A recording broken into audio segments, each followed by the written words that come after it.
তো আবারও চলে এসেছি আমাদের নিউ ব্যারাকপুর পৌরসভার পুষ্য মেলাতে। এখানে আসার দুটোই ভালো লাগার কারণ, প্রথম হচ্ছে এখানে বিভিন্ন রকমের ফুল, ফল, সবজি ও বনসাই দেখতে পাওয়া যায়। আর দ্বিতীয় কথা হচ্ছে এরা প্রত্যেকবার বিভিন্ন রকমের আর্টিস্টদের আনে প্রোগ্রাম করার জন্য।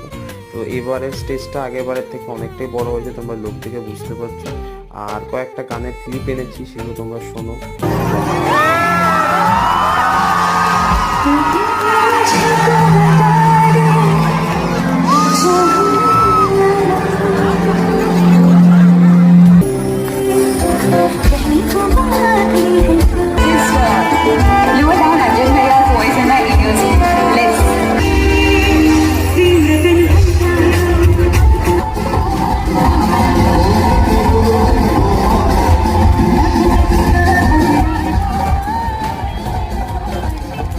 আর তোমাদের যদি ভিডিওটা ভালো লেগে থাকে তাহলে একটা ছোট্ট করে লাইক আর কমেন্ট